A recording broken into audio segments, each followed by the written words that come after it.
네, 오늘은 여호수아 14장으로 말씀을 전하도록 하겠습니다. 네, 이 세상은 각박한 세상이다라고 우리들은 많이 표현하며 움직이죠. 이유가 있습니다. 자신의 입속을 위해서 서로를 속이고 빼앗는 그런 세상이기 때문에 그렇습니다.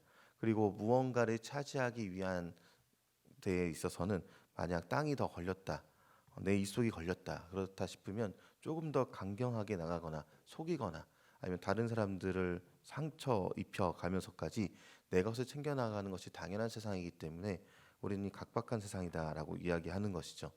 그리고 오늘 본문에서는 그러한 가운데 있을 때 하나님의 나라의 백성은 어떻게 세상 사람들과 다른가를 보여주고 있습니다.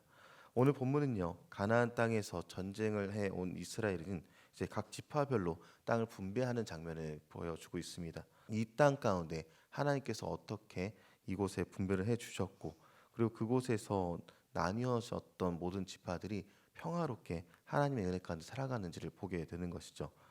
오늘 본문은요, 이 땅을 분배받고 그 안에서 살아가는 사람들에 대한 내용을 다루게 되는데요. 요단 동편에 정착을 마친 이 지파들을 제외하고요, 아홉 지파와 그 절반의 지파에게 하나님께서 제비뽑기를 통해서 분배를 하도록 만드는 그런 장면이 등장하게 됩니다. 그 장면을 1절에 기록하고 있는데요. 1절 말씀을 같이 한번 읽어보도록 하겠습니다. 이것은 이스라엘 자손이 가나안 땅에서 받은 기업 곧 제사장 엘르아살과 눈의 아들 여호수아와 이스라엘 자손 지파의 족장들이 분배한 것이니라. 아멘. 이렇게 분배하는 것은요, 좀 이제 세상과는 다르게 분배할 것이다라는 의도를 보여주고 있는 것이 여기에 등장하고 있습니다. 각 지파 간의 경계를 정하고 다른 나라와의 경계를 정해서 그 안에 살아가도록 만든 것이 하나님께서 정해주신 방법인 것이죠. 각 지파 간의 경계를 정할 때에는요, 이스라엘은 조금 재미있는 방법을 사용합니다. 2절에 보니까요, 제비 뽑아 사용했다라고 이야기하는데요. 2절 말씀도 같이 한번 읽어보겠습니다. 2절 함께 읽겠습니다. 시작.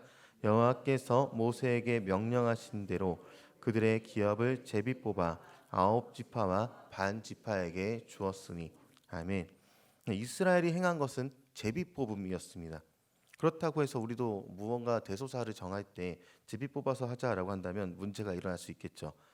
이때 당시에 제비 뽑아서 행했던 것은요, 다른 나라들과는 다른 모습으로 살아가겠다라는 그런 의지의 표명이기도 했던 것입니다. 왜냐하면 다른 나라들이 땅을 차지하는 방법은요, 힘 있는 자가 힘 없는 자를 정치적으로든 힘으로든 찍어 눌러서 복종시켜 버리는 방법으로 나라를 통합해 왔기 때문입니다. 내 마음에 힘 있는 자가 내 마음에 드는 대로 계속해서 행해 왔고 또 폭력적으로 행해 와서 내 땅을 만들어가는 것이 당연한 방법 가운데 있었는데요. 그리고 그것을 자신의 명예로 여겼고 자신이 이룩한 거대한 업적으로 여겨서 다른 나라들을 끊임없이 공격하고 공격해서 내 나라를 더 크게, 내 땅을 더 크게 만드는데 목적을 두고 움직여 왔다는 것이죠. 힘없는 자는 힘 있는 자의 밑으로 들어가서 자신의 목숨을 구가하는 그런 방법을 사용하기도 했었던 것이고요. 그래서 보통 나라의 경계가 정해질 때는 피바람이 몰려왔습니다. 한 나라 안에서도 마찬가지로 자신의 지파가 더 큰 땅을 갖기 위해 정치적으로든 무력으로든 여러 방법들을 사용하려 하겠죠. 예수님의 제자들을 예로 들어봐도 그렇습니다. 그들 가운데 큰 다툼이 있었던 적이 있는데 누가복음 22장 24절에 나타난 내용인데요. 제가 잠시 읽어보겠습니다. 또 그들 사이에 그중 누가 크냐 하는 다툼이 난지라. 근데 예수님의 제자들마저도 서로 큰 이익을 얻겠다며 다툼이 일어나는 것을 보게 되는 것이죠.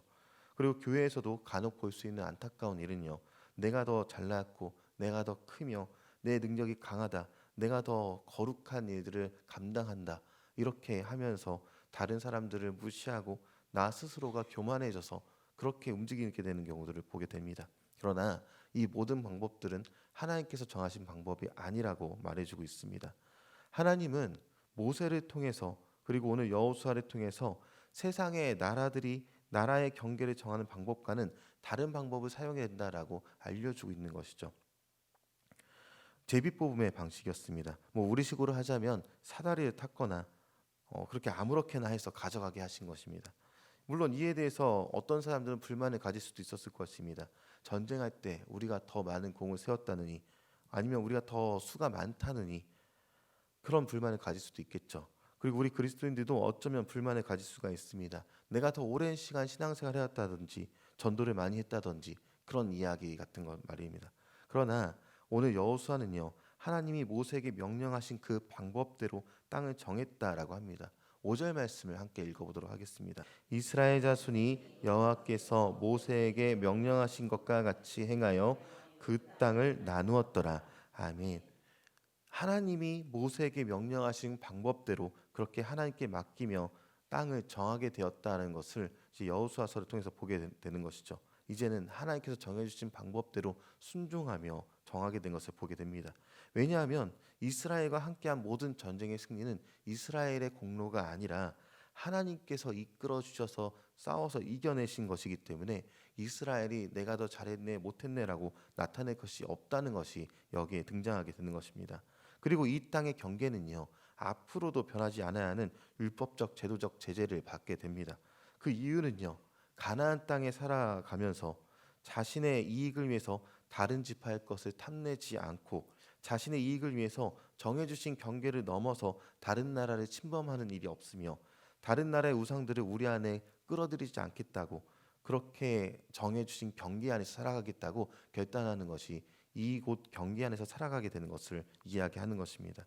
이스라엘은 분배한 땅 가운데서 살아가는 세상에 속해 있으나 구별된 땅으로 살아가게 된다는 것이죠. 세상의 법이 아닌 하나님의 법으로 살아간다는 것입니다. 세상의 가치관과 세상의 법이요 침범에 들어오지 않는 구별된 백성이 바로 우리들의 모습인 것이죠. 그 다음입니다. 오늘 본문 6절부터는 갈렙에 대한 이야기가 등장하게 됩니다. 늘 본문에 나오는 갈렙은 너무 훌륭한 믿음의 사람이죠. 갈렙은 민수기에서 여호수아서에 걸쳐서 45년 동안 처음과 끝까지 똑같이 신앙생활을 지켰던 사람으로서 등장합니다. 가데스 바네아에서 정탐꾼으로 갔었던 그때나 또 85세가 된 오늘 본문의 그때나 한결같은 사람이었다는 것이죠. 갈렙은 믿음이 변함이 없었습니다. 성실한 사람이었고 항상 언제나 하나님 중심의 삶을 살았던 것을 보여주고 있습니다. 그리고 민수기 14장에서도 하나님이 함께 하시면 하나님이 인도하시면 된다고 하는 철저한 하나님 중심의 삶을 살았던 것입니다. 다른 정탐꾼들은 인간적으로 생각하고 부정적으로 말하고 비판하고 원망하고 온 백성을 선동했지만 갈렙은 그런 것이 아니다 말하며 하나님께서 우리를 인도하신 하나님, 지금까지 인도해 주신 하나님, 우리를 축복하시고 이끌어 주시면 넉넉히 갈 줄을 믿습니다라고 보고했던 사람이 바로 이 갈렙이라는 사람인 것이죠. 그리고 오늘 본문 여호수아 14장 7절을 보면 나는 성실한 대로 보고했다라고 기록하고 있습니다. 이 성실한 대로 보고하였거를 원문에 가깝게 해석해서 보면 믿어지는 대로 보고했다라고 번역을 하고 있습니다. 이게 무슨 말입니까?